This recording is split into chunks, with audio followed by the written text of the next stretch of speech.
Welcome to Rebel Without Applause, where we enthusiastically explore the intersection of sports, entertainment, and culture. I'm your host, Maurice Bob, and today we have a very special guest on the line. He is one of the most important multimedia artists in America right now. He studied visual art at the Atlanta College of Art, and he's exhibited work across the nation, including places like Project Row Houses, Museum of Fine Arts, and the Contemporary Arts Museum. Ladies and gentlemen, please welcome Robert Leroy Hodge to the program. How you doing, Hodge? Hey man, that was a great setup, man. I appreciate you. How you doing, man? I'm doing as well as I can in the pandemic. How are you holding up in it? Same thing, man. I'm just trying to push through, man. But I feel like I'm in a permanent residency at my home, so I'm making a lot of art, man. But that not traveling is kind of killing me, man. I'm a big movie theater freak too, man. I would go to the movies twice a week by myself, and I'm missing that kind of, those weird things I did in the city, like going to Dave and Buster's by myself and just playing video games for 2 hours and leaving. All that kind of stuff is cut out. I know it seems very unimportant, but those little small things kind of keep you ticking, No, I mean, whatever's good for your mental health, man. You need those things, and I think that's one of the main things that isn't talked about enough. Sure, we want to be safe and all these other things, but not having human interaction or being able to go out and do the things we like to do, that's really tough on your mental health. Man, it is. Yeah, so my family, man, but I said I'm way too much. Yeah, it can be too much of a good thing, right? Yeah, man. Oh man, well, hey, thanks again for coming on board, giving some of your time. As you know, this show is called Rebel Without Applause, and I like to take that first word and flip it, and ask my guests, what's your most rebellious moment that you can remember, in your life so far? Woo, so many. The first one was being a kid, and my dad was an attorney. He grew up in East Texas, really poor, so his 11 kids. So his mindset was always money. So I remember being in a car. And I'm telling him I want to be an artist. He's telling me, there's no way you're going to be an artist. Like, I already got something set up for you. You're not doing that. And that was my first time sending my brain, oh, no, I'm going to be an artist, man. And so, I know it's very simple, but it started there, man, because he didn't realize we had the same DNA. And, you don't have to do the same thing as your parents. You just got that same spirit. And so I take that energy and put it into art. But that was the first time I said, nah, bro, I'm not doing that. I knew very clearly I was going to be an artist. That's crazy that you knew that so early. What kind of prompted that surety in your mind about wanting to be an artist? Man, I was good at it. That's what only thing I cared about. I mean, in kindergarten, I was making drawings while the teacher was teaching, and I started doing those blue ribbon rodeo contests. This is the thing they do in Texas where the rodeo happens, and you make these drawings about the rodeo, maybe a cowboy on a bull, whatever. And so I started winning these ribbons, and frankly, that's the only thing I ever loved to do. I mean, I just knew from the beginning. It's weird. I mean, of course, I got other loves, but I knew from day one, hey man, I'm gonna be an artist. Some kind of way it was already in my spirit. So it wasn't a hard decision. It was like convincing the world that I could be an artist was the challenging part. Now, obviously, another challenging part was your dad. I mean, how long did it take to kind of bring him to your side and agree that artist was the best path for you? All the way to like right before he died. The thing about me and my dad, we were close, but we lived in separate homes, so I didn't see him a whole lot. So also that was a big thing about trying to give a young man direction when you're not really fully there. So you're dealing with that kind of issue. But right before he died, my brother-in-law brought him to my show, and I could tell the way he looked around and the way he spoke that he understood. But I think he had to see a full show and a full body of work to see what I was doing. But that night made me feel kind of complete because he died shortly after that, but he got to see the vision and see how he feels in the working, like in a complete environment. So that night I knew that he got it. He didn't say, I'm proud of you. It wasn't a movie script, but I could just tell the way he looked around. He was like, damn, okay, there's something here. It was something tangible for him to see just as a exactly. Yeah. Yeah. Side painters, man. The guys that made the signs in the barbershops, which still is a big part of my practice, but that's all he knew. he didn't understand like the levels of drawings and paintings in museum, and he had no concept of that. So I understood why he didn't want to be an artist, because he didn't know the depth of it. So, and it happens. And that's kind of a poignant point, because a lot of people, everyday people, including your father, they kind of see artists as being kind of these mysterious and misunderstood people. Can you tell us kind of what your definition of an artist is? I mean, I see art in everything. I think everybody's an artist, man. When you got something, I think you're a specialist in. I think you're an artist, man, because you got somebody that cooks, and then you got an artist. You got a chef that makes these amazing dishes. You got somebody that, like for instance, I'm in Third Ward right now. I'm getting my house redone, and I've been talking to a lot of builders, and I finally met an artist, a guy who could come in and deconstruct my whole house in the way I wanted it to look. But I couldn't do it myself, even though I'm an artist. He knew how to break these walls down, and he saw it differently from like 5 other builders.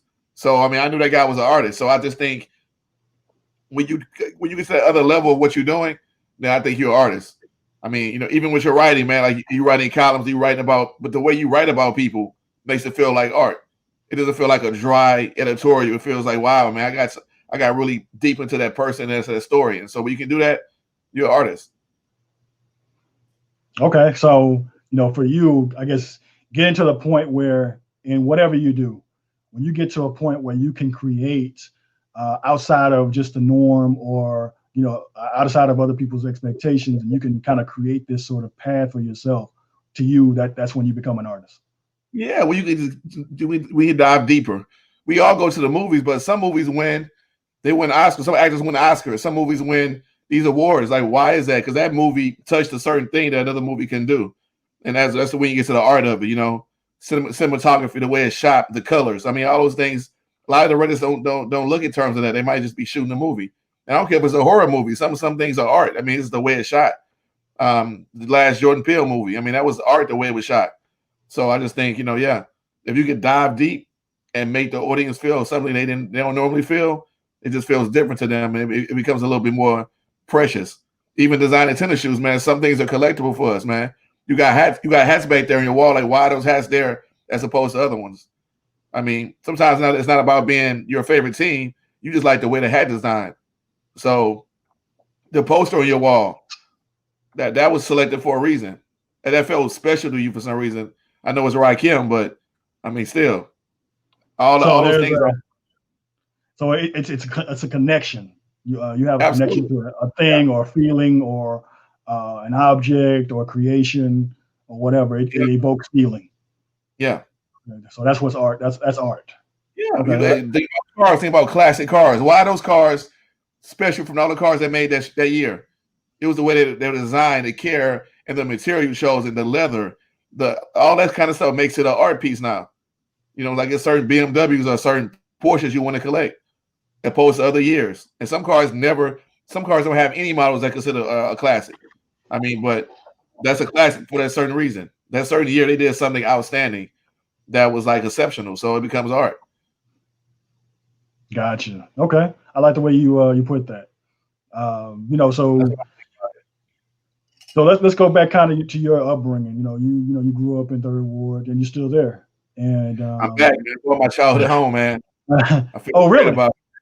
Yeah, my mom moved to Pearland. She was tired of the inner city. But the inner city, it's great points of Third Ward. It's also some things that people don't like. But all those things for me are important. I need to see a crackhead in my life every now and then. I need all those balances of life. I need them in my life, man. They're important to me. So I love the neighborhood, man. But yeah, I'm back. Wow, you know what? That's a pretty cool thing where you kind of pass the baton. Where even though your mom was ready to leave, for you coming back was important. What about that neighborhood or that area made you who you are? Third Ward for me was like Harlem. If you've been to Harlem, man, it's so diverse, man. Like I said, you could be living next to a lawyer, next to a trash man. You got a block full of like multi-million-dollar homes, and you turn a corner and you in a hood. And so I just love that duality of like, to me, like I said, it's a perfect example of life and being in an environment of like a jungle, man. You got hierarchies of money and influence, and then people that are lacking, but then people are still working together in synergy. You know, people are still taking care of each other. And I just love being. I mean, I'm so used to it, man. But also, I love living in a city. People of color, like all that stuff, just means something to me, man. Because it all influences my work. That's what my work is about. So when I can live in an environment that feeds my work, it's important. If I lived out in the suburbs, like my work would be drowning. Like I tried to live out there, and like I was dying. Like, you know, it was too much convenience, you know. And I love, like I said, the city of like that. Just seeing all these walks of life that you could talk to. Somebody walking by, you just stop and have a conversation, man, and it's a beautiful thing.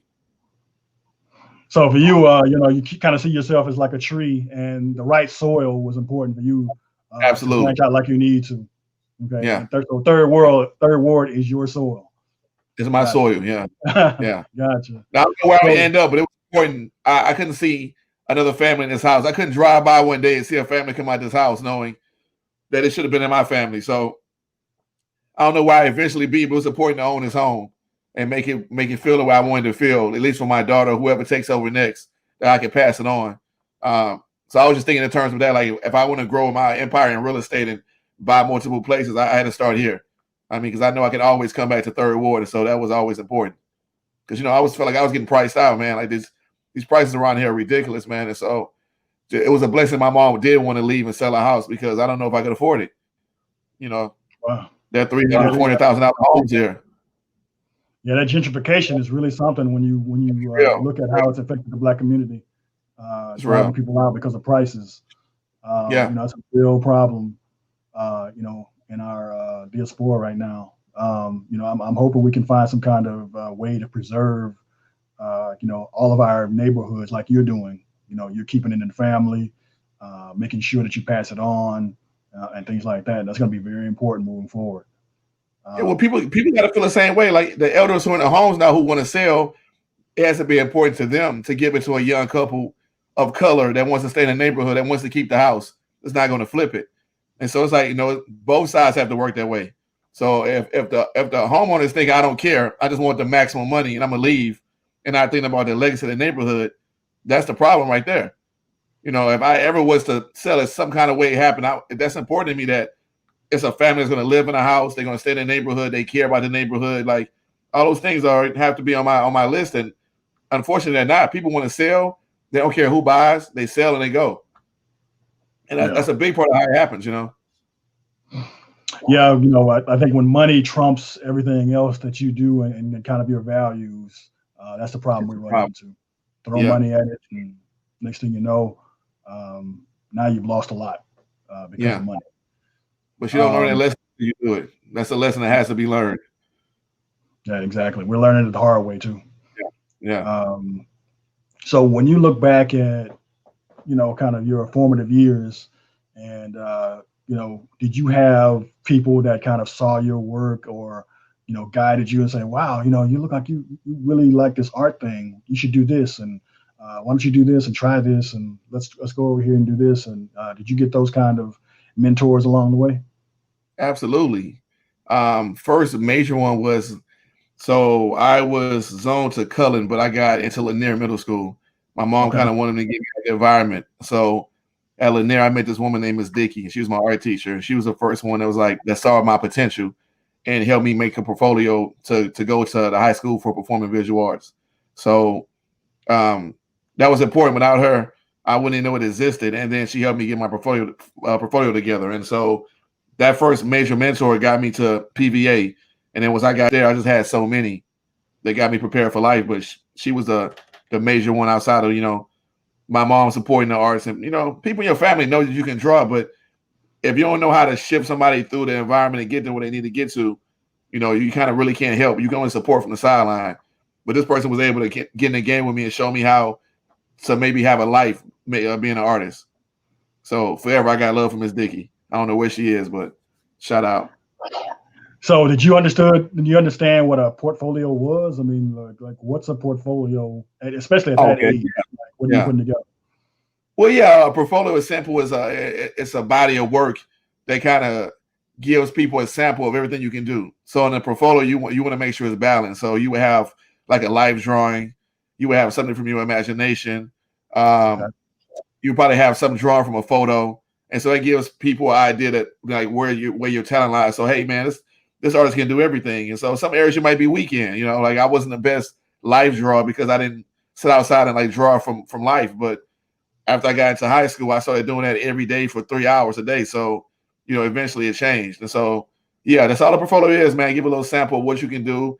Your maybe you have a painting in there, a drawing, so you get an idea of where your skills are. And no, I did know what it was, and she showed me what it was, and we worked on the portfolio. Like, hey, let's work on a painting this week. This week, let's do this. And so it was diverse enough to get in. You know. You know what? It seems like that kind of like what you just explained, where a teacher kind of plucked you up and said, "Hey, look, you look good. You look like you have a lot of strength in the art field. Let me help you make this portfolio." You feel like we're losing that particular process in schools now, where we're not paying attention to the arts enough. We're not fostering that growth. It depends on where you go. That's what I'm saying. Like, it's important when you put your kids. Like, Lanier was a magnet school with focus around the arts. You know, so I have an 8-year-old right now, and I have her in McGregor Elementary because they focus on science and the arts. So she's getting music, she's getting theater, she's getting art classes. So depending on where you place them is depending on the kind of attention. But to be honest, man, the schools in the hood, absolutely. I've tried to do consulting work in teaching schools, and I realized the kids can't even read, man. If you can't read, you can't do art because I can't break down, I can't break down lessons. So I would spend my time just nurturing them through life. But still, I think it still exists, though. I mean, if I was a teacher, I would be the kind that I would try to find a potential and try to bring them along. You can't save everybody. So I think it still exists there.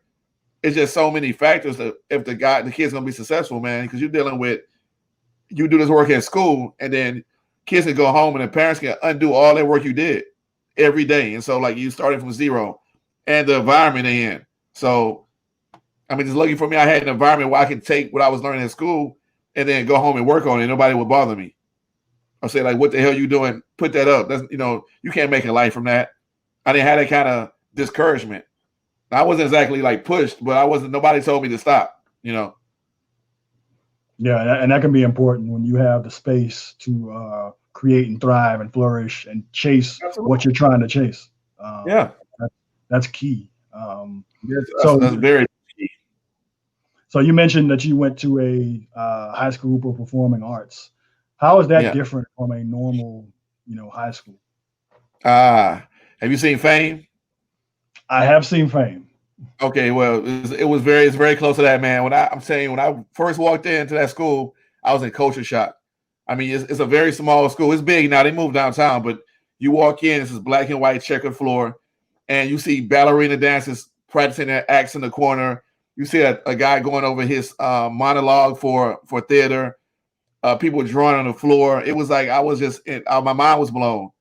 I mean, it was a lot of freedom too. Like you could eat lunch wherever you wanted to in the building. I had art pretty much all day. So it'd be a block of art. Then you have a block of academic. And so, yeah, man, it was Fame, man. It was like all this arts at once, all overlapping. And so I was hanging out with jazz musicians and cats I would never hang out with in normal life. And so it just opened my palette up to understand, like, to respect all kind of creativity. So, I mean, I got to respect for our measure because I see what it takes to be an actor or to be a dancer or, to be a jazz musician. Like, it's a lot of dedication. And so that's what it did for me, man. I was like, wow, man, there's other people that feel the way I feel about my art craft and they're sacrificing for it. Wow. So is that how you explained it to your parents or your friends? Like, hey, man, what's up with this high school performing arts? What is it like? Once you walk in the building, you understand. And then, it happens to be PBA has some of the most beautiful women there. So all my friends that would come from Yates, they would all want to hang out there because it was all these girls there, man. Like it was quite an experience, man. I mean, we got some good there, man. Yeah. I mean, that little extra bonus doesn't hurt. It does not hurt, man. Yeah, all the motivation I can have, I'll take it. So, what did you learn, the most, or what was the, I guess, key things you took away from your time at HSPVA? That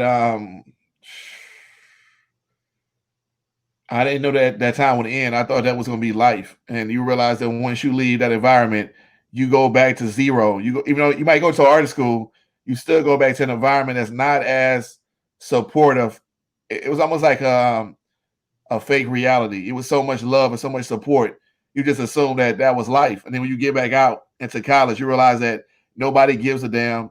You starting at zero. You got to rebuild that brand you made in high school of like art and what you're trying to do out in the world, because nobody, I mean, honestly, nobody cares. And so it's very discouraging to like go there and go to New York and see all this. Now you're going to see thousands and thousands of artists, and now you gotta, hey, you're a little fish in a big pond. Now you got to find your way, and it's a whole nother monster out there. So what I learned is that you got to maximize that environment, and then realize you got to take all that with you, and you got to feed off that, because you're not going to have it once you leave the school. And I think that's a major part of somebody transitioning to being a professional artist or creator, and somebody that doesn't, because man, that support, it goes away again.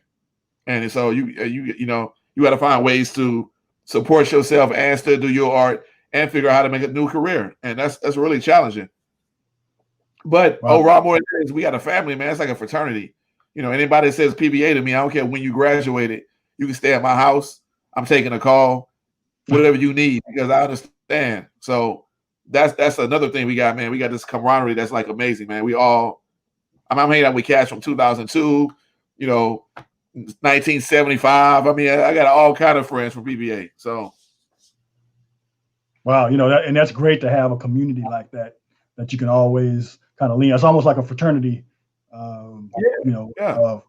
of past people, present and past, that went there and can understand, the ups and downs and trials and tribulations that you've had to face as an artist. Exactly. So when you left HSPVA, you don't hit that bottom, man.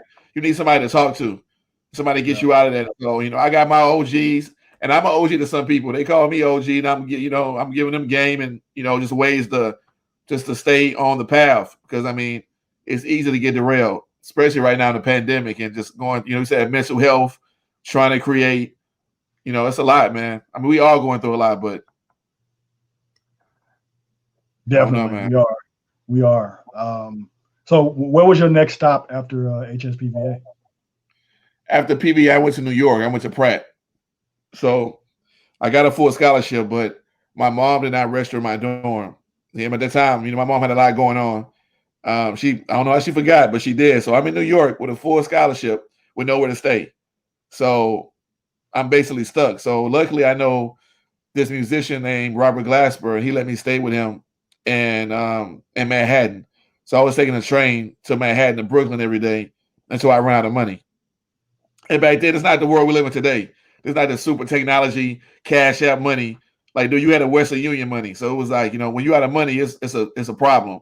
And I was just, I mean, frankly, man, I was still Houston, man. I was polo boots, khaki pants. Like I wasn't fit yet to like survive in New York at 18, man. So I had to come back, man. That's like, I think that's the last time I remember crying, like for real, in the bathroom.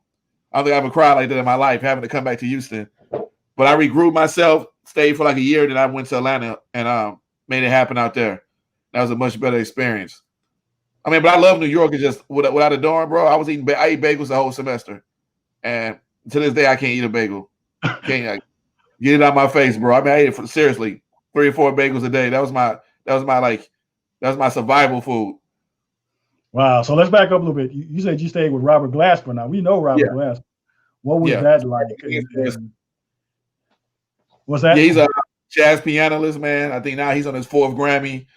He known for these albums called Black Radio. He's just a dope guy, man. Very creative, very generous, always looking out. And so yeah, it was cool. He let me stay with him, man. I stayed on the couch, and he was never really there. And when he was, I would go with him to his gigs. They would gig like 5, 6 in the morning. So once again, I got to see like my successful friends sacrifice and what they put into their craft that nobody saw. People just hit the Grammys and the Black Radio album, but he had like 3 albums before that that didn't get that national attention, but they were amazing. So through this process of my life, I'm learning. All right. You hear me? Yes. Okay. So what I'll do is I'll re-ask that question, Okay. and then I'll edit it or whatever. Um, so you were with staying with Robert Glasper. Yeah. What was that like, and what did you learn from your time there with him? So yeah, man, staying with Glasper was really great, man, because he's a super generous guy, man, and I got to go with them on a gig. So they would maybe leave at 9 p.m. and they would gig to like 3, 4 in the morning. And once again, I got to be around these artists and I got to see their process and how they worked. So even though we did completely two different things, that work ethic rubbed off with me. And I'm like, this is what it takes to be successful and to keep working on your skill level when nobody's watching. Like that's a really important part. What are you doing when nobody's watching? Like, do you really love what you're doing?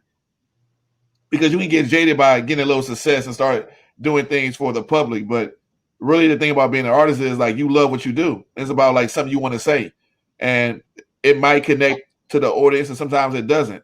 But after I left New York, I went, like I said, I went home and I went to Atlanta and I started being around Brian Michael Cox. I stayed with him. And so this guy has like 9 Grammys. And I saw him build his brand from zero, from us walking to the bus stop to the studio to him making Jagged Edge, Any Heartbreak, which is a classic, to meeting Jermaine Dupri and seeing the way this man operated, which was super inspirational because this guy, same thing.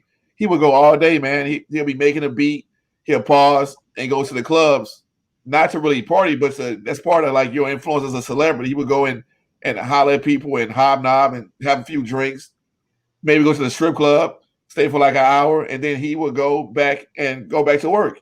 So he treated like all those things like a part of his job. He never got wrapped up in it where people might think, oh, this guy's wrapped up in this crazy lifestyle, but it's really part of what he felt like he has to do to stay relevant. And he's feeding off the energy too to make music, He's meeting new people, meeting artists. And so I got to see like, okay, wow, man, I just started implementing that kind of stuff into my practice. And that's why I'm making albums now. That's why I'm working with musicians. Like all that stuff, I didn't really know what it meant. It's now all a part of the fabric of my practice. So when I tell people I'm a multimedia artist, they're like, what does that mean if I just see paintings? So that's why, I've been working on a film. I have 2 albums dropping this year. I just started a label with 2 of my partners. It's called Live from the Pentagon. And it's going to be a label that has just diverse records, man. We got commercial records, we got rappers, but also I'm trying to sign jazz musicians, experimental records. So I want to have a full, small indie label, but we're doing country. Like I just love music and I love like pushing the limit. So all those things that were failures I thought were in my life, those L's became lessons. So they wasn't losses. So I mean, I learned from all those people, and now it's all into my work. And that's just the beauty of life, man. You just think like, man, I'm taking these L's. Why am I here? This means nothing for my life, but it does. All those people influence you in a way. And so I don't got nothing bad to say about Jermaine Dupri, man. That guy, I learned a lot, man. I learned a lot about watching them and how they move around. So what I'm gathering is like, just from like you said, when you were hanging out with Brian Michael Cox and he would go out to the clubs, probably the missed point of that was to see the kind of music that people were listening to and they were responding to, so he would know kind of what formula to add to his already stew that he has cooking up. Yeah. So in Atlanta now, Atlanta's a strip club culture. You can't find people in the daytime. They won't call you back. If you're looking for somebody to work with, you know where to find them. You know what to go to. So most like I say, it's a business thing too. I'm trying to hook up with 2 Chainz. He won't call. I know he's gonna be at Magic City. I know he's gonna be at whatever. So you will pull up to the strip club. So it became a part of your job. Like you gotta go. It wasn't really about the women. It was about like who was gonna be there to make that connection to make music.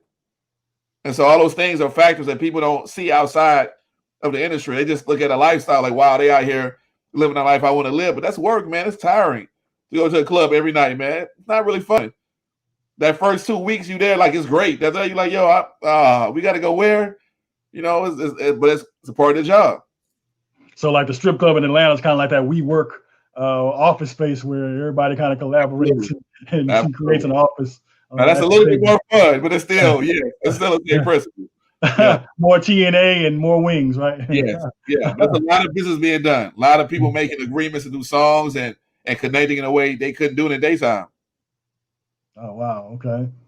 So when you got the chance to go to the Atlanta College of Art, how is that different from Pratt? And what did you take from that institution?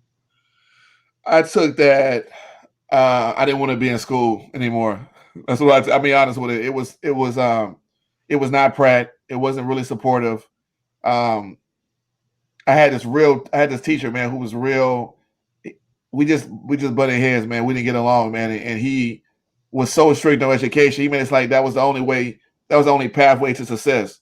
And what I know about life is there's many roads to get to where you want to go. So honestly, it made me want to leave. It made me say, that's another part when I got rebellious. I was like, I'm gonna do this without school. Like I'm an artist in the traditional path of being an artist.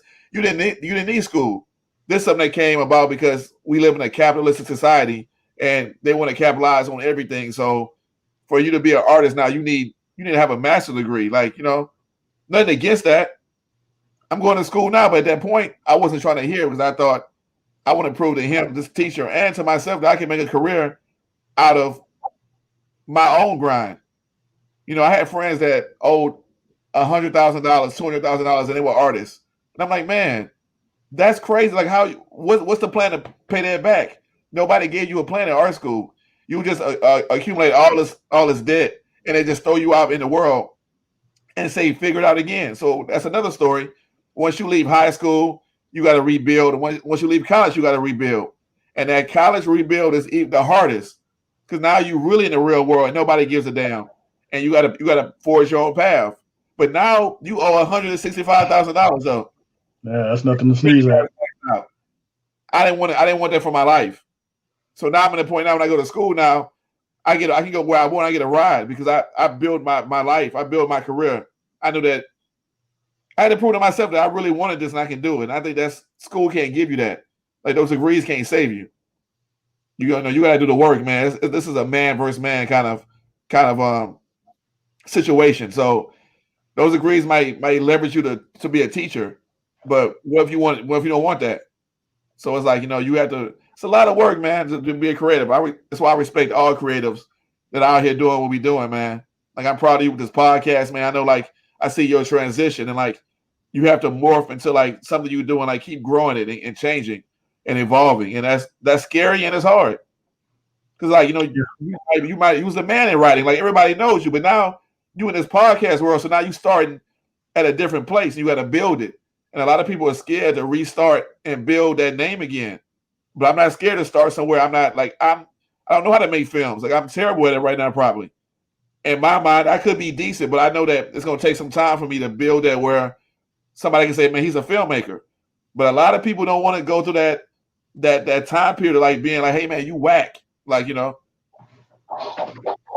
you know what? And it's I think it's driven by fear of rejection. For me, it took a while because I got caught up in chasing money and all those other things that I shouldn't have been chasing. But you get caught up in life. It's like you're getting on a freeway and there's no exits. You're just barreling down the highway at 90 miles an hour and there's no exit in sight. And for me, this whole pandemic, there was an exit. There was a pause. There was time to reflect, time to kind of really gauge, what we're doing with life. Where am I going? Yeah. What am I doing? And for me, it was like, okay, well, there's some things I've always wanted to do. Why don't I try it? Why don't I dip my toe in the water and then just dive in, And for me, let's think about this pandemic. Yeah. I'm proud of you, man. If people like took that perspective on the pandemic, man, I just feel like our society shouldn't go back to the way it was. Like that fast pace, man, I couldn't even breathe, man. Like you said, man, you just like constantly creating. And I'm creating because I love to create, but a part of it is because I had to, I would drown. And so I had this moment where like you said, you can rethink the way you want to move in life. And man, that's the great thing about what's happening right now. If I can take anything from it, it's that, man. That's real, yeah. Yeah, and a lot of times, I'm getting older now, so it's easy to reflect and admit faults. And one of the biggest things that I saw was I become too materialistic. And one of the things about this pause, I call it, is that all of those things. What do you mean materialistic? I mean, in what form? So I guess the common thing was all these name brands and clothes and things like that. But I developed also a very expensive watch habit. Oh, I saw that. Yeah, those classic Yeah, Rolex. Yeah. yeah. I don't know, And I don't know if that's art. Those Rolexes are, like I said, what makes you collect Rolex out of all the watches? Because the way they craft them, the way they take care of the material, how they, that's like collecting art pieces to me. But go ahead. I'm not gonna cut you off again. no, I mean that's definitely merit, and I love the horology and things like that. But it's a very, very expensive habit, and it's funny because like in the watch community, there's always this phrase like, "Oh, I want to get my Grail watch," and I got both of them. I had two of them, and I got both of them. And of course, you're in love with them when you first get them. But not too long after, this whole pandemic happened, and I can tell you, I haven't picked them up or looked at them or anything, or I haven't even wanted to. So I just kind of realized that a lot of these things you chase in life, sure they're they have value, I guess, but in the grand scheme of things, what's most important is your legacy, what you're doing. If you enjoy what you're doing and you get that fulfillment out of it, and the people who mean something to you, when the chips are down, who's going to be there for you, or who are you going to be there for? Who's going to mention your name? Who's going to have to learn that. Like, you have to experience that. Without the experience of buying a Rolex you always wanted, and no, it don't mean shit. You gotta do it, because you can't tell somebody who don't got nothing, hey man, the life is about what you just said. They're not trying to hear that. And that's I wasn't either. Saying, like Jim Carrey is one of my favorite celebrities, that they'll say, hey man, I wish everybody could be famous and rich, so you realize how much it don't mean. I mean, but until you cross that threshold and buy the car and buy the watch, I mean, you can't translate that experience. You can't. Yeah, especially if you came up like I did. I came up very poor, moved around a lot on welfare, foster care. I mean, you name it. And I could add and subtract. So I went to pretty, I went to magnet schools like you did. So it was a very weird transition for me. So I would leave the projects, but go to these schools with all these rich kids. Right. Yeah. And I would see them and like, wow. I didn't know it until I went to like Lanier, and I went to my friends. So I was like, God damn. The chauffeur picking up, and you look at the driver. I'm like, whoa, this is a whole other thing right here. Yeah, I had no idea before. I thought we was okay. I mean, I was eating all day. I had clothes. It was clean. So yeah. It was quite experience. It was really crazy. I would go to like you said, go to friends' houses and be just amazed that like, wow, this is your house. You have a guest house, and it was very crazy. And I think that stuck with me a long time too. I wanted to get to that point. But when you're on the outside looking in, you're looking at the tangible things. You're looking at the cars. You're looking at the clothes. So that's what you chase, instead of chasing what got them there, or the passion that was realized and fulfilled. And then, all those other accoutrement was part of the success. It brings all that. Yeah, exactly. And I a lot of people say it, but once again, people won't get it until they start doing something they love, and they let go of the fear. They trust themselves, and then they start seeing that money roll in a different way. And even if it's not the kind of money you want, man, the freedom you have, like it's not like waking up with what you love, man. I mean, you can't put a price tag on that, really. And that's another reason why I started the podcast, because as a writer, you have editors and you have publications and things like that. They're the gatekeepers on what stories are being told. And I got tired of that. I want to tell the stories that I want to tell, and I don't want someone to say, "Oh, well, that's not important enough," or "that won't get enough clicks," or whatever the case may be. And there are all these great stories to tell out here, and I wanted a platform in order to do that. And that's why I'm here with this. And here I'm talking to great artists like you, and we're going to tell your story and kind of what's behind your art and your creative outlet, and that's a story that needs to be told. Yeah, man, I appreciate you, man. I appreciate the podcast, man, because it's so many creatives, man, out here trying to get their story out and just and not that that's the most important thing to me, but it's good for people to see different type of creatives, man, because it's not always shown. Like you said, it's usually like, you have the rappers, the singers, actors, and then it kind of gets smaller outside of that, man. But I'm interested in the director and the screenplay writer, like all those things that make the production go. Like I also want to hear from those kind of people as well. So I appreciate it, man. And they have incredible stories too. They got incredible stories. Yeah, they had to pull themselves out the mud or whatever the case may be, and get to a point where their creations are realized and find success. So speaking of, here we are where you're finding success. When was the moment that you knew that you had crossed this threshold to where you weren't, quote unquote, the starving artist, where you were a known artist and your work was appreciated, on a worldwide scale? I don't know, man, because I was inside of the art field so long, I never thought in those terms, like everybody got different personalities, but because I was always like a purist, like I really wanted to perfect my craft and have my unique voice, I didn't think about that at all. I was just really kind of streamlined, like I want to have my own lane, because it was important to me that when you see my work, it's mine off top, like no matter what, and that just takes so long to get to. But I think I realized it when, man, really, it's like small things. Like, for instance, it's one of my favorite artists is Deborah Roberts. She's out in Austin, and she does these amazing collages. And so I reached out to her because I wanted to start a payment plan for my wife for our anniversary. And she was like, "No, I love your work. Let's trade."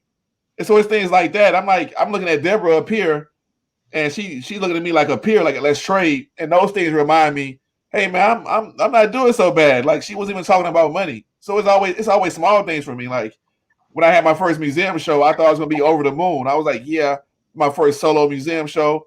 And honestly, I didn't feel shit. It was, I still felt empty. And that's how I knew for me, like, hey man, these accolades don't mean nothing. Like you gotta be making this work because you got something to say and because you love it.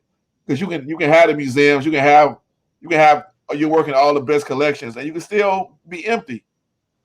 So that's also the point for me. I realized, hey man, I gotta also make sure I got a balanced life. Like my home life is good and I'm happy for real, and not just chasing these goals because they're not going to fulfill you. But I didn't know that until that moment, because I just thought that, hey man, I got this gonna make me feel, and it just didn't. And I was like, damn man, I got this solo show, and I'm just feeling like, man, it's just like a weird feeling and be like, I don't feel nothing. Matter of fact, I'm kind of depressed. So, but yeah, to answer your question, man. It's just little bitty things here and there that remind me. And it's not anything that probably a normal person would think it would be. It's not getting an award or selling a painting for like 50 grand or like, it's not that. It's like small things, like people showing respect. Like artists I respect showing me mutual respect is to me the things that let me know, man, I'm in a good place. Because that's when artists show that respect back, man, it's like you can't buy that either. You can't buy somebody saying, I don't want the money from you, let's trade. Well, and that circles back to what you said earlier. You wouldn't know that these accolades wouldn't mean nothing until you go get those accolades and you get them. And then now you're like, wow, it's not what I thought or expected it to be. So it goes right back to what you said earlier. You're an artist because you love it. You have a passion for it. You have a voice and you have something to say. And that's what drives you. And you find, happiness and, it completes who you are. And like you said, you get that, respect from your peers who, can see your work and be like, wow, I respect your work too. It's just a two-way street. I think that's the key thing as well. It's kind of like for me, I knew, I'd gotten somewhere as a writer when editors pass your name to other editors and you get a call. Oh, I got, this editor told me to give you a call. I'm like, wow, okay. Well, when your work starts to speak for itself, that's when you've gotten somewhere. You don't have to hype it up or try and sell it. It just speaks for itself. And I think that's a point where everyone wants to get to, no matter what you do, whether you're a barber or, a director. People just hear your name. Oh, I got to see that movie, whatever it is. Absolutely. Somebody has a new project. Oh, I got to hear that, no matter what it is. When your work speaks for itself, that's when you've made it. I mean, the cautionary tale is you can't sacrifice everything for your art, for your craft. You can't. I mean, that's what I'm saying. That's the point we talking about when you feel empty. Like you look up and you got all the accolades, you in this big house, and then you got somebody like Anthony Bourdain hanging himself. Like, what possesses a man that has the top show on television, making the maximum money, traveling the world, eating the best of food? What makes him kill himself?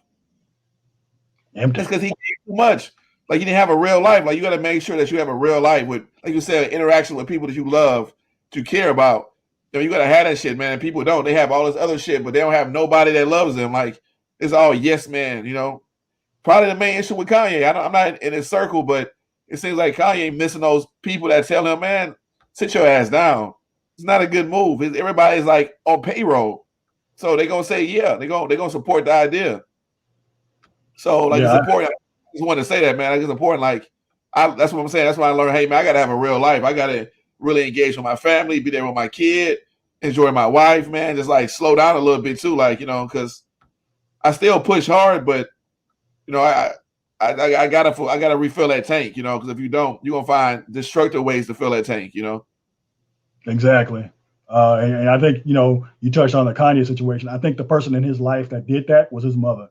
And when he lost his mother, that's when the spiral happened. And I think he was trying his best to deal with it in the beginning, but then, the rug was snatched. Something happened and the rug was snatched from under him. And I don't think he never took a break. Kanye is so competitive, man. I was saying, like, he so wants to be number one that he won't allow time to time to heal, because he's scared that Drake is going to take it. You know what I'm saying? Like, when you live in that kind of competitive state, almost like Michael Jackson, like, you can't take any time off. You always want to be your name has to be number one. So he never he got to heal for years, man. Like, he got to take about 2 years off to really heal. No spotlight, and he's not willing to do that, man. He's just not, because it's important to him to have his name up there all the time, and it's unhealthy, man. But he has Chicago people in his life. What's the cat that wrote Jesus Walks with Him? Ron Fest.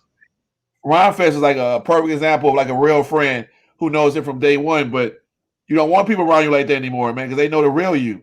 And so that's how I know whenever he comes back to himself, when he gets those people back around him, I know that, he's getting closer to his truer self. But inside, what do I know? I'm on the outside looking in. I just know I'm a creative. I just, I know I respect him as an artist. I don't look to him as a politician. I'm not looking to Kanye for deep quotes and things that's going to change my life. I listen to him for his music. And so, if I judge the artist by his personal life, I wouldn't listen or watch anything. I mean, I just wouldn't. Yeah, you make a really good point there. Like you said, the art has to do the speaking. It has to. Yeah. So speaking of, let's kind of dive into a little bit. Like you said, it took you a while to get to a point where people could look at your work and know right away that's Hodge's work. Can you explain what that means, or when a person looks at your work and they know it's a Hodge piece? Is it because you have like the cutout technique? Like, what's that signature mode for your work? Well, what I want to say, what it initially means is that you study the game, is that you're a student of whatever field you're in. So to uniquely have your own voice, you have to study history, and you got to respect what came before you, and you got to see what they did, take the things you like, and then it's almost like gumbo, and then you make your own unique, recipe out of it. It's like when you see a Spike Lee movie, you're gonna get that role scene. He got certain things that he does that's his, and he had to watch film and study to make a place for himself. So I cut out, I sew, I cut through stuff, and maybe people are doing that now, but it's the way it's done. I just think it's but it took me a long time of mimicking my favorite artists, because artists do that. When you first starting out, you recreating your favorite artist, and then as slowly, it's like jazz. When you're a jazz musician, you learn how to play standards. You learn like the traditional way, and then you can get spontaneous. That's only because you learned what you needed to have that space to not think about the notes, and that's when the real magic happens. So me taking life drawings and studying art history and knowing perspective and composition allowed me to get to a space where I can just be creative And then eventually, it took years, but I got my own voice. And then you got people that want to copy, and that's fine. I feel like, I did it, it's fine, but nobody gonna do it like me. That's why I've never had a problem helping anybody, because can't nobody take nothing from you. I mean, if you actually believe that everybody got a space in this society, then I don't know, man. It's always been, but that was important to me, and it's because the people I loved, I knew when I saw their work, I knew who it was. I knew Romare Building when I saw his work. I knew Jesse Lott when I saw his work. All of my favorites, man, when I saw their work, it spoke to me. I knew automatically. But like I said, I also know the work it took to make that. And it's not important to everybody. Some people just want to be part of the fabric of art. Just like a basketball team. You got Kobe, and you got people that just want to make it in the NBA. That was their only goal. They didn't want to be great in the NBA. They just wanted to be in the NBA. Kobe wanted to be the best. So his things he did that made him the best. Like when everybody's going home, he started shooting free throws, So the same thing. I think if you're not willing to do the extra work, you won't have your original voice. You'll kind of be lost in the sauce. Yeah, you be good. Yeah, people say you're a good artist, but to have your own thing, like, oh, I know who that is, man, that's a different kind of sacrifice, and attention to detail you have to have. So, like, one of the pieces that really I like that you've done recently, and it's not just because I'm a huge Public Enemy fan, but I like that "Lock My Body, Can't Lock My Mind." Oh yeah. Can you talk about that piece and kind of what made you create it? So I started making the collages, man, because I got super depressed, man. Like that was the time when Trump got in the office, and like everything just like on the social climate was just real bad. And I was making art too that I loved to make, but I wasn't having fun no more. It felt like a job, and so I was ready to stop making art for a while. And then I don't know how the idea happened, but I started buying dollar records, and from the records I would put them on and listen to them, and I started cutting them up. And that's how I started making the collages. So it opened my music palette as well. But then I just started making this real fun, soulful art that made me feel good. I'm like, I'm not making shit unless I feel good about it. I mean, when it's in your home, I want you to walk in having a bad day and look at the collage like, damn, they go Public Enemy, that go, whatever, whoever I mix in all kind of soul artists with old school classics, hip hop. And so it feels like this homage of stuff that we grew up with. Like all the music your parents played, your grandparents played, and you play, it's all in the collage. So you feel at home. And so it was really for us, souls of Black folks, man. I just wanted to feel good. And so Public Enemy is something that made me feel good, man. Can't Like My Body, Can't Like My Mind. It goes to Mobb Deep. And so I just cross-pollinate all this East Coast, West Coast, Dirty South, and just like hip-hop is the cornerstone of my artwork, man. Like it's a language. It should be respected. It's very much so academic. And so I just want to put it in an environment where people can talk about Nas and those people in a way they should be talked about. Scarface, genius, man. Like genius. Like those albums still like they're in my life. It's right here. I got a Scarface vinyl right behind me. So I think people like that are timeless, man. And I think they hit all age groups. Like, I've never played a Scarface song for a kid that said it was whack. They might know Scarface's name, not the music. But when I play it, they're like, damn, what's that? Scarface. And so that's all it's about, man, keeping these names alive, making it feel soulful, and making that energy come off the wall. And so I've been doing collages now for about 4 years, man, and I love making them because I'm listening to all the music while I'm cutting them up. And so I can really zone out. And I can start, I'm laser cutting text through it, so it feels real 3D. It's layered. So that's how I started doing it, man. But yeah, of course, Public Enemy, I mean, it's up there, man. Spike Lee introduced me to Public Enemy. I was a kid when it came out, man, but Chuck D still has an influence. Man, even Flavor Flav, all the shit he did in his life, man, he's still a pioneer, man.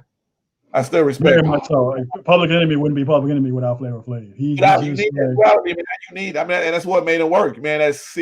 Chuck was serious, academic. Not that Flav wasn't, but he was the flash, the fun, like, the things you love about doing hip hop, the things he was I don't know, man, it was a good balance, man. I think those groups that we love are a good balance. Think about Outkast. That's why we love them.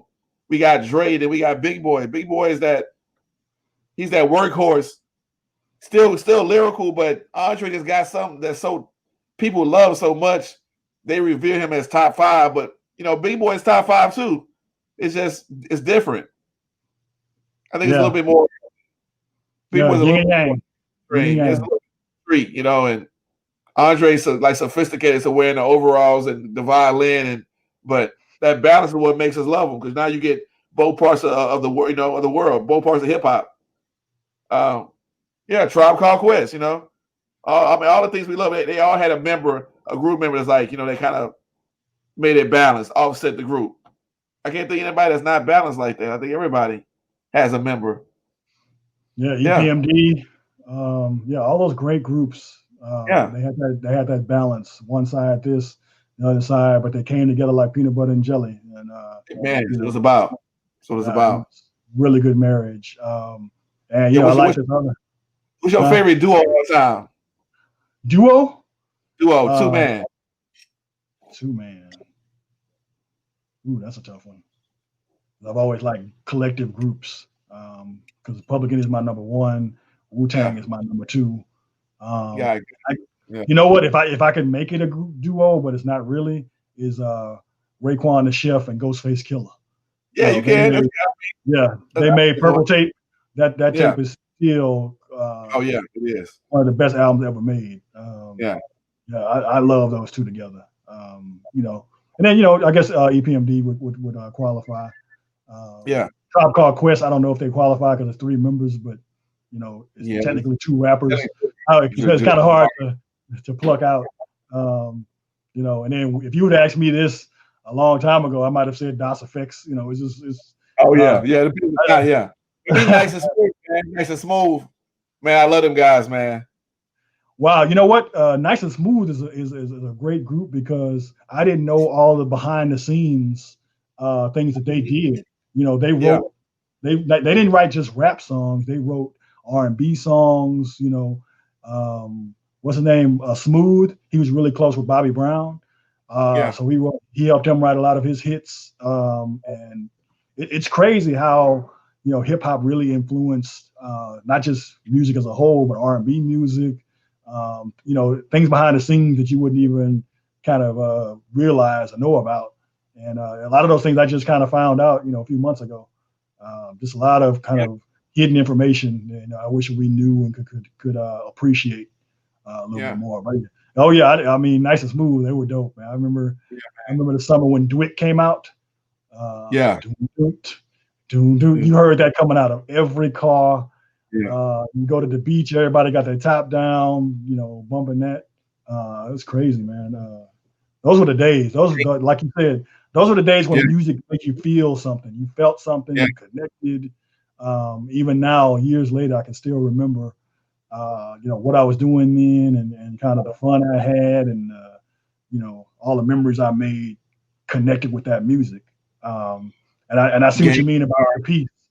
It brings back those memories. It brings back the connections, and you can look at your piece and kind of relive that and re-feel it. And that's that's what art's all about. For sure. And how it makes you feel, man. Like it's powerful. And also a good thing about the pandemic is people realizing they need art and how valuable art is in terms of movies, art on the wall, interior design. People getting their house remodeled. They buying paintings now. I thought it was gonna be like really in a dire situation. I was like, it's a pandemic. Who wants to buy art? But then all these people were stuck at home, still being employed, and realizing, damn, my house is bare. I'm never here. I'm always working. I didn't care at first, but now I'm stuck in my house. I want to see some art. I'm watching movies I've never watched. I've been wanting to watch. Now I can listen to podcasts. So it opened up the arts for us, man, which is another great thing. Yeah, I mean, I guess I hadn't thought about that part, but it's one of those. I thought it was gonna be so dry. And I was surprised how much commissions I did. I'm like, wow, people really saying, man, I'm in my house. And I realized I don't have any kind of artwork. I like to get something, but they wouldn't have had the time before they even think about that, because they might got a nice home, but the house is empty, but they're always working. So, why would you care if you're spending you only at your house to sleep, and you might eat breakfast and you roll out all day. Come home, eat a late dinner, you back in bed. But now you there all day. You like, wow, man, this house kind of whack. Yeah, gotta spice it up and put some character. Yeah, bring it to life a little bit. Yeah. And that's another thing that art does. It brings things to life. It gives you reflection points and appreciation points. It really takes you to places. So even when you're stuck at home, a song could take you someplace. A movie could take you someplace. A piece of art could take you someplace. All these things. It has that power within it. And I think that's why people really need to appreciate creatives and art more and realize the importance it has, and not just our lives, but everyone's lives and the fabric of the community at large. And I'm hoping, like you said, we come on the other side of this pandemic with better appreciations and, being able to take some time to kind of like stop, get off the freeway, and appreciate some things before we get back on. Absolutely. When they turn it back on, man, like I said, hopefully it's changed, but if it's going back to what it was, man, that freeway is going to pick back up again. Yeah, gonna have a lot of wrecks on there too. It's crazy, but I'm hoping some positive things come out of it. Starting with November, let's see what that gives. Yeah, sure. Let's see what happens then, and we'll be able to kind of tell where we can go from there. I did want to kind of touch on your albums too. Sure. What got obviously you've had some musical experiences. You slept on Robert Glasper's couch. You were with Michael Cox, so obviously you've had some musical influences. What made you kind of want to jump into the actual creation of music? Well, I mean, but I always had a love for music too. I just at that time I didn't know how to morph the music into my practice, so I was separating music and art. So I felt like I had to choose. Like I've always been rapping. Like I was in a band called The Fucking Transmissions, and we made this rock and roll music, and it was like hip hop mixed with. We made all kind of genre based, but I just felt like I had to choose. I felt like I just couldn't do both. I couldn't for some reason I couldn't balance it, and then I figured out how to bring the records into my practice. And so what I started doing was if I had a show at a museum, I would ask him to give me a budget to make an album, so I can give an audio experience to the visual. And these albums would be made with other creatives who necessarily wasn't musicians, but who were visual artists who made music. And I collaborated actual like big time artists. I mean, it didn't matter. It just depending on who would put aside their ego to make music, And when you know as a visual artist, you got a little bit more leeway because people don't think that you like a challenge in that way. Like they don't see it as a competition. So it's a lot more room for collaboration because like all they guy's a painter trying to make this album. But the thing is, the album not gonna be whack. Like I know how to make good music because I've been around it my whole life. So it was really about also creating experience for people to have art in their homes that wasn't a painting, that was tangible to listen to, and it could bring residual income, something that musicians do. And so now you already left my art show. The art show is down, but now you got the record you can enjoy. It has a book inside, breaks down the paintings, got posters, got stickers, and so now you have a whole experience outside of the show that you can keep forever. And so that's a part of it. So the first one I made was called 2.5 Years. I made it started in 2016, and it's a forever growing digital record.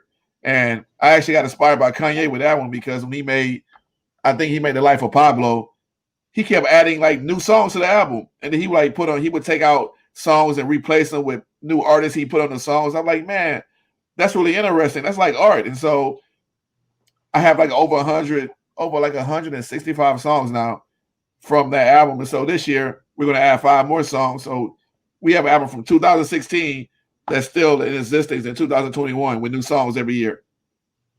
But now I got to see behind it. We're going to do a festival. I'm going to drop like this grand deluxe vinyl. But that was fun because that has Robert Glasper on it. That has Zero, Devin the Dude, Kiki. I mean, Toby's on it. It's all kind of artists, man, that I met that I put on the record. And now a lot of these artists are blooming into their like superstardom. And I got them like, when nobody knew who they were. And that's also a big thing for me too, man, working with artists I see potential in, but like maybe nobody knows yet.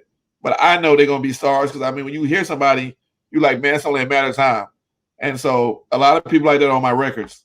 And the next one is dropping in September 29th, I'm dropping Friendly Fire. And I made that with the Station Museum here in Houston. and that record is about police brutality and like just being a person of color, a black man in America, and like what I deal with outside of being an artist, and other artists what they deal with. And so it has interviews, like people just straight talk, music. Robert Pruitt is on it. He has an instrumental. Andre Matuire is on it. He does the intro. Nathaniel Donate played drums and he raps on it. It has Ayanna McLeod. It has Jesse Lott playing a blues song. So it's like these artists who you don't even know they love music just like me, and they're really great at it. But also they're trying to balance being a musician and an artist. So what you do is you let the music kind of like it falls to the wayside because art is what you do. And so it's really hard to keep that balance. But these records are about highlighting visual artists and people I think have potential to be stars, man. I just love what they do. And so, I'm not chasing stars for my music. I'm just chasing people I connect with, and we make music, and then, we see what happens. Yeah, I mean, and you mentioned one of the artists that really stood out to me that you mentioned was Toby, and how he's almost risen to prominence in as much the same way that a painter might. It's he's had a very unique rise. Can you talk about kind of what you saw in him and where he is now? I met Toby in New Orleans when I was doing the Joan Mitchell residency out there. And what struck me about Toby, not only was he talented, but he was like not drinking or smoking at the time. This before he was married. We went to a club and Toby didn't look at a woman. He didn't have a drink. He was like, man, I'm so focused on my career, man. I don't want to do nothing that can distract me from my goal. And I was just really impressed by that, man, because that takes so much discipline, man. And I see where it got him. I mean, because he just really streamlined his focus. And he's a spiritual man, but yet he's connected to the street. And so, but overall, he was making. He's a lyricist, man. He was just spitting the bars, bro. And I'm like, yo, I got to put you on the song. And the song he's on is called "Driving While Black," and it's an amazing song, man. And he kills it, man. But I was really impressed by just his standard of living, man, and how he moved through the world. But I even meet him in Houston. I met him in New Orleans. Somebody's like, you got to meet this guy named Toby. I think we went and we ate, and then we went out that night. And I was like, wow, man. And then we hooked back up in Houston, and then he recorded the song. Wow, and I didn't know that about him, but he does kind of carry himself in that way still. You can tell that he's not easily influenced or has all these other outside distractions. Looks like he's really focused on who he is, not afraid to be who he is. And that's a huge thing. So many of us want to get along and go along and fall in line. It takes a lot of courage to just be who you are, no matter what that is, and unapologetically. It's courage, man. Like, he's married now. What did he do? He didn't separate his wife from his career. He brought her into the fold while they had a baby. Now the baby's part of the, like everybody is involved. And when you do that, when you keep it that family orientation, man, it's strong. The producer is now in the group, then her husband. So now you had this family environment. And I just think that's cool how he included everybody. Like he didn't separate it. He wasn't like, oh man, I'm married, but I gotta pretend I'm single to sell more records. You don't gotta do that. No, you don't. The music is good. Yeah. Are you trying to sell sex or are you selling music? And so the fact that that's what he stands for, to me, that's what's dope about it. And then when you're independent, you ain't got to listen to somebody telling you, hey, Tobe, you can't get married, man. That's not the time, man. You got female fans. No, we're at a different point now. So it's a beautiful thing. Yeah, it really is. And that's cool that you were at least somewhat responsible for, getting his voice out there. And you touched on, your album that's dealing about police brutality, and we're in the thick of it. When this pandemic hit, the whole George Floyd thing happened, and that was a tipping point.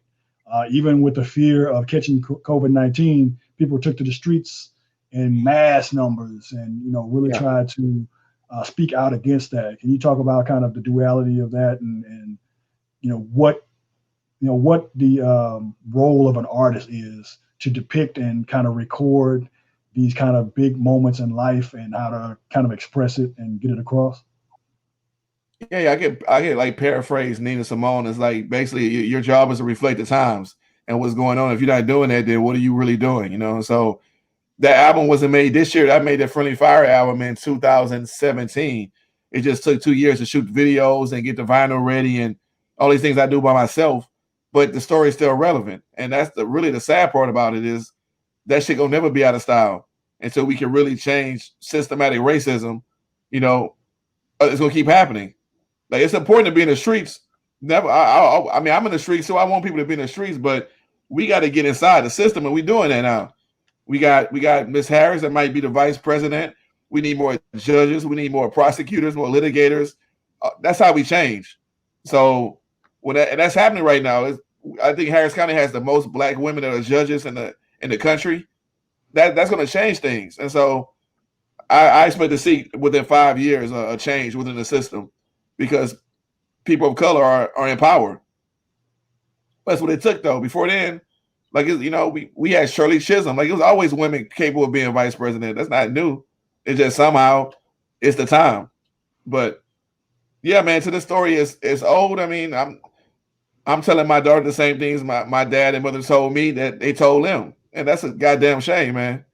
So that album was never going to be old. I was never worried about it being irrelevant. I knew whenever that album drops, it'll be right on time. So yeah, and it really was. And like you said, it is a shame that, you know, something like that never goes out of style. But I think, you know, this time there were people willing to hear, people forced to hear and forced to see. Pandemic. Yeah. Pandemic listening. Yeah, we talk about people buying art. The pandemic allowed people also who said Black Lives Matter. No, all lives matter. They got to see why it mattered. It's like they got to understand, you know, people started taking time to read editorials and read books and ask their black friends tough questions. You know, even though it's annoying, I hate my white friends calling me, asking me these, hey, can you keep it real with me? I mean, we got to do it. I mean, so it's just, I think white people are coming to terms of what's happening in society. They always knew it, but sometimes the privilege is so deep, you can't see the privilege. You don't realize how privileged you are just driving your car and a cop pull you over. You're like, you know, give me my goddamn ticket. You can say the wildest shit to cops and just drive off, and I realized that shit would get me killed. And so exactly. When they start realizing that kind of changed all the perspective on things. I mean, but it took the pandemic. It took that sit down to say, damn, America needs some we knew it needed help, but I mean, it's the pandemic, man. It's doing some great things outside of the things we complain about. You know, it's moving America in the way it should go. I'm optimistic about that, at least, man. I know it's gonna take time, but I can see the shift happening for real, like I had never had before. Yeah, and that's one thing to be optimistic about. Like you said, you know, coming outside of this pandemic, I'm hoping for some really great change and some, you know, really good steps forward. And you'll be there to document it too. Absolutely. You know, we see, you know, your creations on the other side of that. Yeah. But hey, and it's been a huge pleasure having you on. You know, thank you for blessing the podcast with your time. To all the rebels out there, make sure you check out Robert Hodge's work. You know, you're going to be able to connect with it. You're going to want to have pieces of it in your home. You know, and you're going to really connect with his story. You know, and I'd like to thank everybody out there for hanging with us. Make sure that you like and subscribe, you know, this podcast, and stay tuned for the next show. We drop each and every Thursday morning at 8 a.m. on YouTube, Apple, Spotify, wherever you like to get your podcasts. And, you know, for Mr. Robert Hodge and for myself, thank you for joining us, and we'll see you next time. And please stay rebellious. Yes. Peace, man. Thank you, brother. I appreciate you. Peace.